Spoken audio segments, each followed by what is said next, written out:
ዛሬ በሚስተር ፕሮሞተር የምንዳስሰው የዩቲዩብ ቻናል ስለ እውነት የቆመ ሚዲያ የተሰኘውን የጸጋዬ ክፍሉን የዩቲዩብ ቻናል ነው ልንዳስስ የፈለግነው። እንግዲህ በዚህ ቻናል ላይ መንፈሳዊ፣ ማህበራዊና ወቅታዊ ጉዳዮች ለኢትዮጵያውያን ለትውልደ ኢትዮጵያውያን እንዲሁም ለኤርትራውያን የሚተላለፍበት የዩቲዩብ ቻናል ነው። እንግዲህ ጸጋዬ ክፍሉ እንደሚታወቀው ከሆነ በተለያዩ መንፈሳዊ፣ ማህበራዊ እና ወቅታዊ ጉዳዮች ላይ አስፈላጊ መልስ የሚሰጥ ዩቲዩበር ነው። እንግዲህ በዚህ ዩቲዩብ ላይ እንደምናየው ከሆነ የተለያዩ አይነት ነገሮች ይዳሰሳሉ።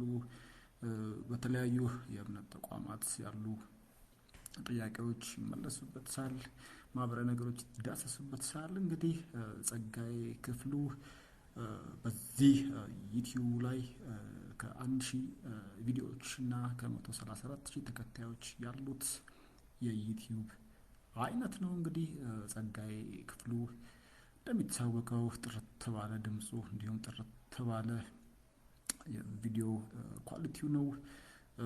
እውነቱን ለመናገር በመንፈሳዊ፣ ማህበራዊና ወቅታዊ ጉዳዮች ላይ የሚሰጣቸው ርዕሶች ራሱ ያን ያህል ያልተጋነኑ ርዕሶች ናቸው። በቃ ትክክለኛ ርዕስና ትክክለኛ ቪዲዮ የሚገጣጠሙበት የዩቲዩብ ቻናል ነው።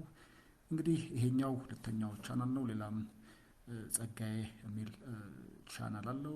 ወደ 10,000 ተከታዮች ያሉት ሌላ የዩቲዩብ ቻናል አለው። ለዛሬ ግን ልንዳሰስ የፈለግነው ይሄኛውን ጸጋዬ ክፍሉ ከ134,000 ተከታይ ወይ ሰብስክራይበር በላይ ያለውን እነዚህ መንፈሳዊ፣ ማህበራዊና ወቅታዊ ጉዳዮች የሚዳሰስበትን የዩቲዩብ ቻናል ነው። እንግዲህ እንደምናውቀው ብዙ ጊዜ ጸጋዬ ክፍሉ በብዙ መልሶቹ ይታወቃል። መንፈሳዊም ህይወቱ ጠንካራ እንደሆነ ይታወቃል። ማህበራዊ ላይም ወቅታዊ ጉዳዮችም እያነሳ በሪያክሽን እና ጀስት በሚያዝናና መልኩ ለግማሽ ሰዓት እና ከዛ በላይ ያሉ ሳይሰለች የሚታይ የዩቲዩብ አይነት ነው። እንግዲህ በሆም ፔጁ ላይ እንደምናየው ከሆነ ስለ እውነት የቆመ ሚዲያ ይላል።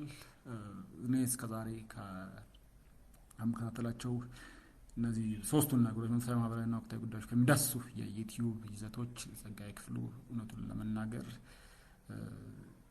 እንደ ስራው ለእውነት የቆመ ሚዲያ ነው። በተቻለው መጠን ሁሉንም ነገሮች የሚሰራቸው የቪዲዮ ስራዎች በአብዛኛው የምትመለከቷቸው ሪል ላይ የተመሰረቱ የቪዲዮ ይዘቶች ናቸው። እንግዲህ ጸጋዬ ክፍሉ እንደሰራው የቪዲዮ መጠን ተከታዮቹ አነስ ያሉ ናቸው። እውነቱን ለመናገር ለምን ብዙ ስለሚዳሰስበት ነው። በሃይማኖቱ ድርድር አያውቅም፣ በኢትዮጵያዊነቱ አይደራደርም። ማህበራዊ ጉዳዮችም ላይ ነቀፌታውን ይሰጣል። ፖለቲክ ነገሮችንም ሳያደንቅ አያልፍም። እንግዲህ ለዛሬ በሚስተር ፕሮሞተር ልንዳስስ የፈለግነው የጸጋዬ ክፍሉን የዩቲዩብ